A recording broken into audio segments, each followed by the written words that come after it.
Hey tout le monde, bienvenue dans une nouvelle vidéo. Si vous voyez que je suis habillée pareil que dans certaines vidéos, c'est normal, je tourne le même jour. Vous savez, les youtubeurs et youtubeuses sont tous pareils mais avec des vêtements différents. Mais pour ma part, je me suis dit bon c'est pas grave, je vais garder, j'aime trop cette veste en plus. Donc aujourd'hui on se retrouve pour un sujet qui va peut-être être, je sais pas forcément adapté sur YouTube ou qui n'a pas forcément été mis en avant, ou alors il y a peut-être pas forcément beaucoup de gens qui ont fait ce genre de vidéos, mais moi je me retrouve pour parler de mon expérience avec Pôle emploi, comment j'ai survécu tout simplement avec Pôle emploi, pourquoi j'y suis arrivée là. Je vais vous répondre et je vais vous expliquer tout simplement mon parcours. Avant ça, n'hésite pas à t'abonner à ma chaîne sur le bouton s'abonner tout simplement et à activer la cloche des notifications. N'hésite pas aussi à mettre un like et à commenter en fin de vidéo, ça fait toujours plaisir. N'hésite pas aussi à t'abonner à mon compte Insta que je te mets juste ici comme d'habitude. Tu peux suivre toutes mes petites stories, mes petits reels, mes petites photos. Donc voilà, n'hésite pas à t'abonner, c'est super cool. Donc pour vous mettre les choses dans le contexte, moi je suis encore à l'heure actuelle avec Pôle emploi, mais à partir du 5 avril, je rentre dans une entreprise, donc voilà, je ne serai plus au chômage. Donc je sais que ça peut être un sujet super tabou pour certaines personnes parce qu'on n'ose pas forcément poser des questions par rapport à ça, on n'ose pas forcément en parler tout simplement, mais moi je trouve que c'est super cool et être ouvert d'esprit sur ce sujet-là, c'est carrément cool en fait. Pourquoi on devrait s'abstenir de pas forcément parler de ça? Je trouve que c'est complètement débile et tout sujet a une réponse aux questions et à une histoire tout simplement. Donc il faut savoir que moi je suis à Pôle emploi depuis l'année dernière. Donc je dirais depuis juillet il me semble. Ouais, depuis juillet l'année dernière, donc depuis juillet 2021. Alors tout simplement pourquoi j'étais à Pôle emploi. Donc il faut savoir que l'année dernière, quand j'ai fini mon contrat de 3 mois avec une entreprise, donc en juin, il faut savoir que j'avais envie de me prendre des vacances, bon, des vacances qui ont été très très longues, mais du coup des vacances puisque je voulais partir en vacances avec des personnes et je vais partir 2 semaines, donc je me suis dit ça peut être plutôt cool, et même avec mes parents il me semble, donc j'ai pris 3 semaines en tout on va dire. Donc je me suis dit bon ça va te permettre voilà de respirer tout simplement. Bon, c'est vrai que dans l'ancienne entreprise que j'ai pu être, c'est pas non plus voilà, le job super physique, mais en tout cas c'est vrai que je me suis dit bon je vais prendre des vacances, j'avais envie d'être avec mes parents pendant une semaine dans le sud, et par la suite voilà je suis partie avec d'autres personnes, et au début je me suis dit bon je vais être en intérim, voilà. Et en fait en y pensant de plus en plus, je me suis dit la grande distribution Fanny tu peux plus. Tu peux plus, je vous ai fait d'ailleurs mon expérience dans la grande distribution, je vous la mets juste ici comme ça, vous pouvez aller voir tout simplement la vidéo. Je vous explique mon expérience dans une entreprise qui a été de 1 an et demi, qui a été catastrophique. Du coup je me suis dit bon Fanny, tu vas pas continuer la grande distribution, ça ne te correspond pas. Donc c'est vrai que à partir de décembre, non je veux dire janvier 2021, je ne savais pas quoi faire de ma vie, clairement ça c'est un gros sujet pour tout le monde en fait, clairement. Qu'est-ce qu'on va vouloir faire de notre vie, qu'est-ce que ça va nous apporter, quel revenu on va gagner, enfin il y a plein de questions sur ce genre de trucs. Et encore une fois, je trouve que l'éducation nationale n'a pas réponse à tout et il y a des choses qui ne sont pas mises en place et qui devraient être mises en place, comme par exemple aussi l'harcèlement scolaire. Voilà, tout simplement, je vais clore ce sujet-là. Mais je trouvais que j'avais pas forcément réponse à mes questions, je ne savais pas qu'est-ce que je voulais faire de ma vie et en janvier 2021, je savais clairement ce que je voulais faire. Et par la suite, donc je me suis dit, Fanny, après tes vacances, tu vas chercher du travail, tu vas trouver, t'inquiète, t'as toujours trouvé. Et je me suis mis en mode positive vibes, normal, comme tout le monde voudrait être. Enfin, comme tout le monde voudrait être. Non, pas forcément, mais voilà, genre, me dire, bon, c'est positif, voilà, tu vas trouver. Et il s'agirait que je n'ai pas trouvé du tout un emploi. J'avoue que, pour être honnête avec vous, parce que la transparence c'est super important, même à travers les réseaux sociaux, je pense qu'on n'a pas besoin de se cacher à travers certains trucs. Mais pour vous dire, je faisais des recherches, mais je n'approfondissais pas forcément mes recherches. Je restais dans le même thème que je voulais être, donc promotrice des ventes. J'ai pas trouvé, tout simplement parce que l'expérience que j'avais eue précédemment ne m'a pas suffi pour être acceptée dans certains emplois. Pour vous dire, j'ai eu à peu près, je sais même plus combien de... à peu près 7 entretiens que j'ai eu avec différentes entreprises. Et pour vous dire, oui, ces 7 entretiens n'ont pas du tout abouti sur quelque chose, puisque bah, du coup, je pense que je vous en aurais parlé bien avant. J'ai fait des entretiens qui se sont très bien passés. Je suis tombée sur des personnes qui étaient juste adorables et qui étaient très à l'écoute. Mais bon, malheureusement, ça n'a pas suffi, je pense, par rapport aussi à mon expérience. Et je commençais à me poser des questions. Je me suis dit, bon, Fanny, c'est pas grave, te relâche pas, pardon. Tu vas continuer et tu vas trouver tout simplement. Et bah non, j'ai pas trouvé du tout. Et il s'avérait qu'en novembre, j'ai commencé à faire de l'intérim parce que je me suis dit que tout simplement, je pouvais pas rester sans rien, je pouvais pas rester dans une routine où j'allais me lever à n'importe quelle heure, j'allais faire ci, j'allais faire ça. Et puis bah, même financièrement, il faut savoir que à Pôle emploi, avec les revenus que j'avais avant, ça me permettait pas de me faire plaisir ou de sortir bien plus qu'avant. Donc je me suis restreinte sur pas mal de choses. Mais j'ai quand même bien profité au début et toujours en recherche d'emploi. J'ai commencé à me diriger dans des trucs qui n'étaient pas du tout ce que j'avais appris à l'école. Donc type livreuse de colis, type La Poste, type... je pourrais vous en sortir des noms. Je voulais accompagner les enfants à la gare, donc il fallait un BAFA il me semble. Je n'avais pas le BAFA, donc je pouvais pas du tout accompagner les enfants ou même faire des trucs de colo ou peu importe. Donc c'est vrai que sur ce coup-là, j'étais un peu déçue parce que c'était vraiment un truc qui pourrait me plaire. Bon, malheureusement, je pouvais pas. Et du coup, par la suite, ce qui s'est passé, c'est que bah, j'ai commencé à faire de l'intérim, donc à faire plusieurs missions. Et en fait, pour être franche avec vous, ce que je faisais en intérim me rapportait pas du tout assez qu'avec Pôle emploi. C'est-à-dire qu'avec Pôle emploi, vous avez une rémunération qui est différente chaque mois parce qu'il n'y a pas 31 jours dans chaque mois. Mais en général, ça tourne autour des 900 € pour 31 jours. Voilà. Et vous avez juste à déduire quand il y a 28 jours, par exemple, en février. Bah, du coup, moi, j'ai un loyer qui est assez conséquent. Les charges en tout, globalement, pour vous dire que je dépense entre loyer, essence, assurance, facture, eau, électricité et tout le reste, je dépensais plus de 600 €, voire même plus, je dirais 700 €. Donc comment vous dire qu'avec 200 € par mois, c'est quand même compliqué entre l'essence, entre la bouffe et entre les sorties et autres. Voilà, ça fait 4 catégories quand même.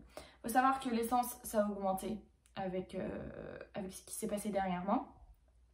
La bouffe, je commençais à prendre des to go et puis en fait au final je me suis dit c'est cool hein, c'est cool, c'est pas cher, c'est cool, mais à chaque fois il y a des trucs qui me plaisent pas. Je suis assez quand même difficile sur pas mal de choses et je préfère pas acheter pour au final ne pas les utiliser.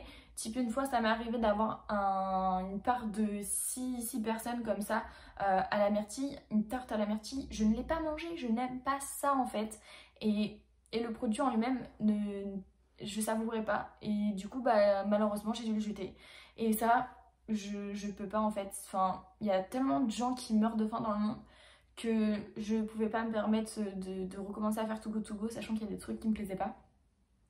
D'ailleurs je vous ai fait une petite vidéo sur to go, je vous la mets juste ici. Ce que je faisais c'est que bah j'allais acheter à Carrefour. Je prenais les trucs, on va dire, le moins cher tout en restant raisonnable sur la qualité des produits, faut pas non plus abuser. Et d'ailleurs, il y a beaucoup de gens qui disent ouais, mais tu prends du Carrefour et tout, tu prends pas de la marque. Eh les gars, quand vous n'avez pas un revenu assez stable, je peux vous assurer que sur le ticket de caisse, ça fait la différence, clairement. Voilà. Il y a des gens qui m'ont dit oui, tu prends des pâtes Carrefour alors que tu pourrais prendre d'autres marques de pâtes. Mais les gars, c'est moins cher, mais ça reste des pâtes. Certes, ça ne va pas être des pâtes qui vont tenir sur le bide, mais ça reste des pâtes en fait. C'est rien de plus logique et rien de plus normal tout simplement. Donc faut savoir que donc voilà, l'essence a augmenté, la bouffe, j'avoue que je me restreignais. J'ai eu la chance parce que ma mère m'a beaucoup aidée sur ça. Ensuite, les sorties et autres, type s'acheter des vêtements comme les autres, s'acheter des petits cadeaux, je ne pouvais pas clairement. Enfin je ne pouvais pas, en fait je le faisais pas parce que j'avais pas les moyens tout simplement. Et je préférais quand même assurer ma survie au niveau de la bouffe que d'acheter un truc et me retrouver dans le négatif. Et ensuite, bah, les sorties, j'en ai fait moins. J'ai eu un anniversaire dernièrement. Mais sinon au niveau des sorties, j'essayais de mettre quand même assez de côté. J'ai vendu des trucs aussi sur Marketplace, j'ai mis aussi des articles sur Vinted. Bon, j'avoue sur Marketplace ça a plus fonctionné sur certains trucs. J'ai encore des trucs à vendre, mais bon, j'ai quand même réussi à vendre certaines choses, type mon salon de jardin sur Marketplace, et ça m'a fait un petit baisse, c'était plutôt cool. Donc voilà, j'ai pu le mettre de côté. Bon, malheureusement je l'ai dépensé parce qu'il y avait les soins à Maïka dernièrement, donc bon, Maïka passe avant tout, donc c'est sûr que bah, l'argent que j'avais mis de côté, j'ai dépensé dans ses soins et tout. Mais du coup, ouais, ça fait quand même beaucoup. Et être à 900 euros, c'est quand même pas beaucoup. Faut savoir que oui, je sais que la CAF existe, mais la CAF, en fait, il faut savoir que la CAF, en dessous de 900, je sais plus, des brouettes, vous ne pouvez pas avoir la prime d'activité. On adore. Je ne sais pas pourquoi. Encore une fois, je me pose des questions sur ça. Je cherche pas l'argent où il y a à chercher de l'argent, mais voilà. Enfin, désolée, hein, mais 25 euros avec la CAF, c'est pas beaucoup. Je vous parle de mes revenus, mais encore une fois, c'est pas du tout tabou et je trouve ça normal de montrer la réalité des choses. Ça sert à rien de cacher les nombres. Je me suis limitée sur beaucoup de choses, sur mes dépenses, sur mes sorties, mais en fait, au final, j'ai l'impression, je dis ça normal, mais en fait, vous vous rendez compte que il y en a qui vivent avec ça. Et clairement, c'est pas possible pour certains trucs. Donc ouais, cette expérience, ça m'a apporté quand même beaucoup de choses. Ça m'a restreint aussi sur le fait de la surconsommation. Par exemple, au lieu de prendre ma voiture pour aller chez mes parents, je prends le bus. Même encore à l'heure actuelle, même si financièrement, je vais avoir un revenu pardon, qui va être plutôt stable, je prendrai toujours les transports en commun ou alors aller à pied. Mais ça ne changera pas forcément sur ça parce que déjà ça a un impact sur l'environnement, parce que je me suis rendu compte que prendre sa voiture pourrait rester dans les bouchons, et entre prendre le bus et payer 2 euros, je préfère largement payer 2 euros. Donc sur ça, voilà, j'ai changé sur ma façon de voir les choses, sur un petit peu l'environnement. Ça m'a permis aussi des fois, quand je travaillais pas, de voir l'impact de surconsommation que j'avais pu faire. Donc type par exemple les vêtements que j'avais dans mon dressing, et tout simplement je les ai mis sur Vinted, tout simplement déjà pour faire un tri dans mon dressing, pour ne plus garder des vêtements que je ne mets plus, pour me faire de l'argent aussi parce que c'est normal, on va pas les mettre gratuits, et puis tout simplement faire des heureuses et des heureux.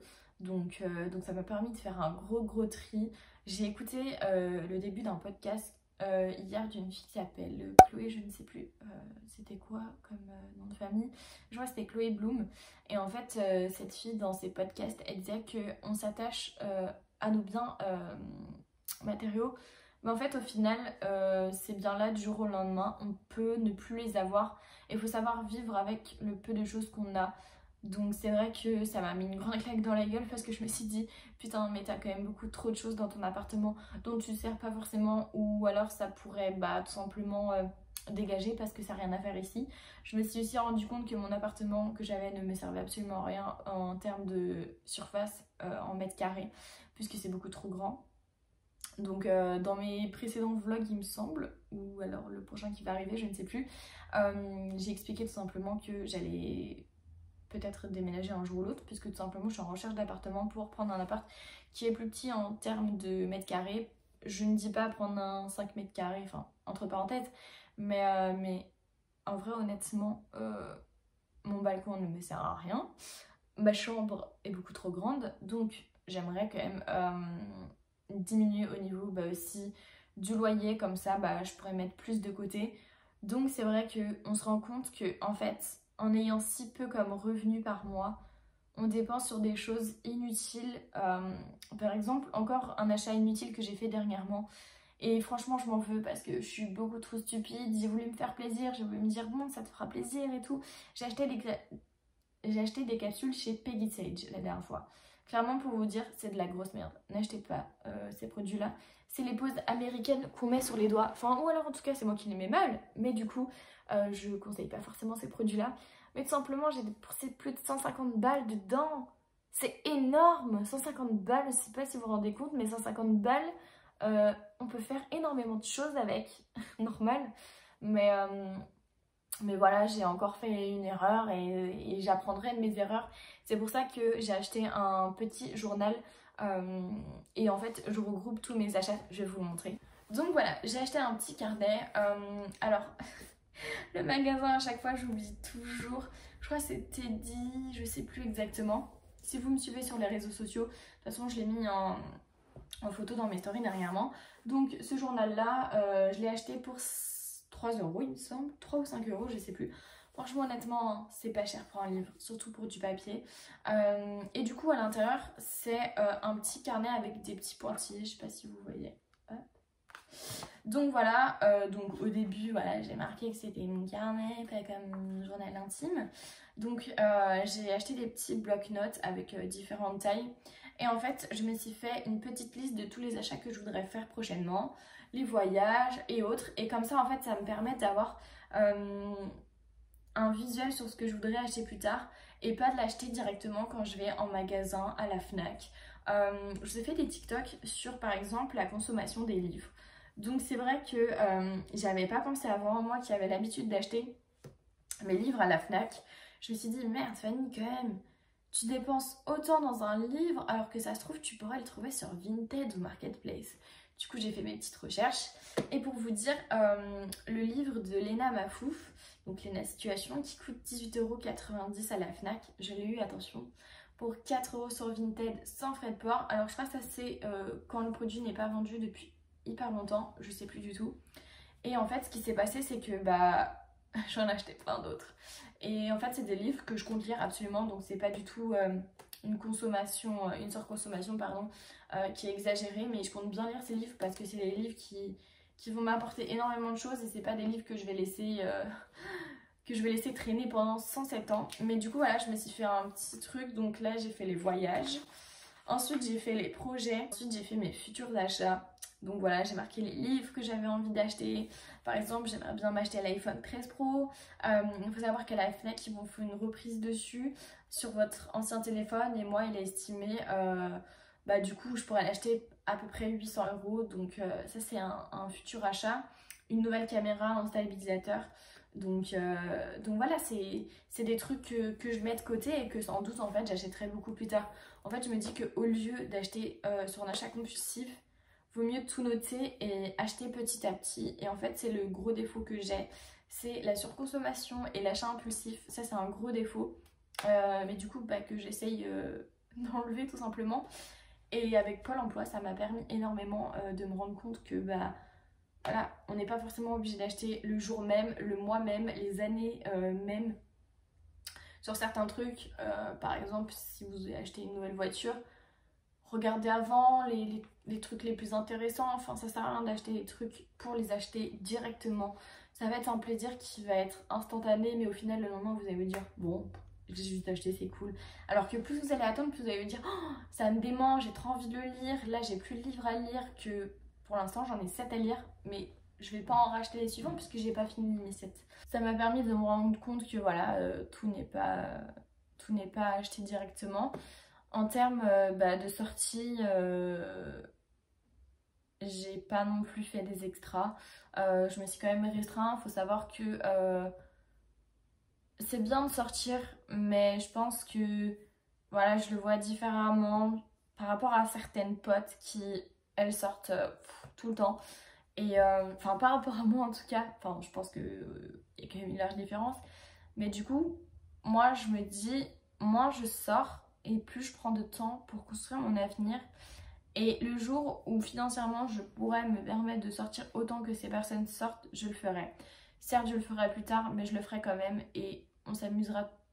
Enfin, je m'amuserai pareil qu'elles auront pu s'amuser auparavant. En tout cas, sur ça, j'ai vu que ça a fait un petit tilt dans ma tête.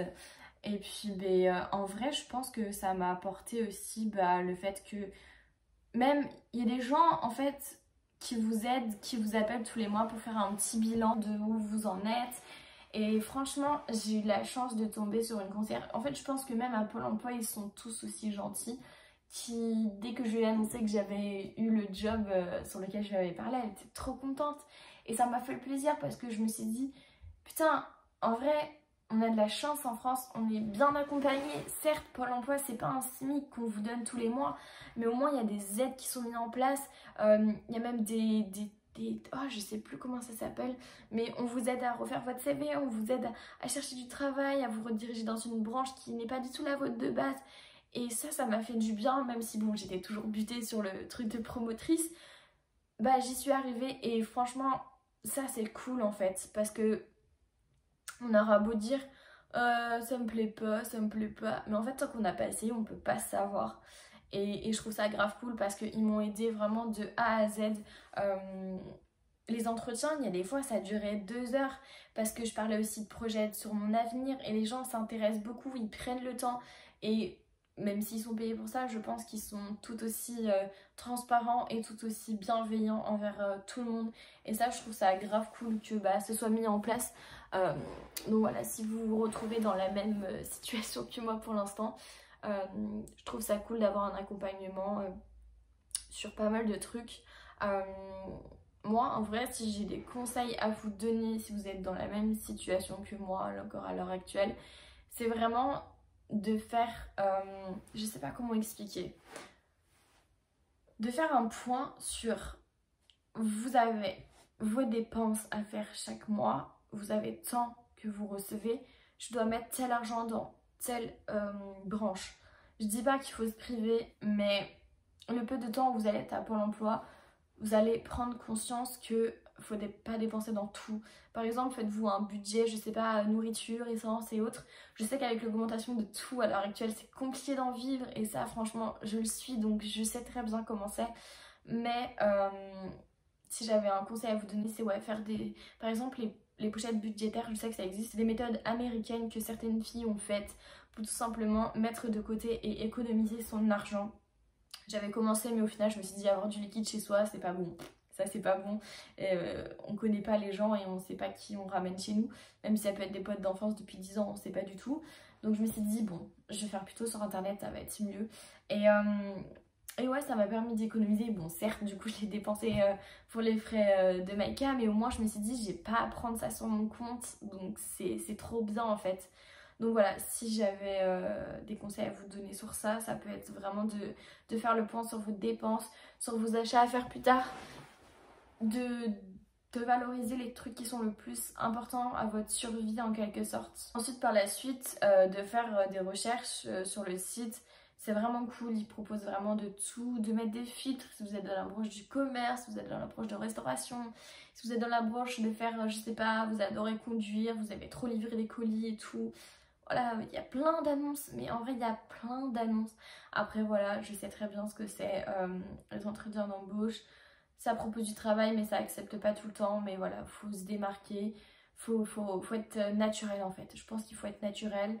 Ils vous proposent même de refaire vos CV, il y a des modèles aussi, c'est grave cool. J'imaginais même pas, genre avant ça n'existait pas tout ça et je me dis en vrai c'est cool que maintenant tout ça s'est mis en place. Et voilà, je pense qu'avec tous ces aides-là, je pense qu'on peut réussir à sortir de cette période Pôle emploi.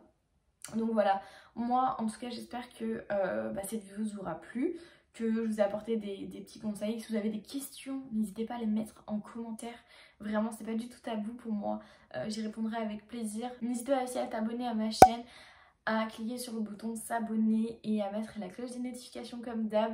N'hésite pas aussi à t'abonner à mon compte Instagram, c'est super important, je te le mets juste ici. Et puis moi je vous retourne pour de prochaines vidéos. N'hésitez pas aussi si vous avez des idées de vidéos, vous avez envie que je vous réponde, si j'ai déjà eu des expériences, peu importe. Je répondrai à tout et ce sera un vrai plaisir de vous faire des vidéos. Donc voilà, gros bisous, bye bye.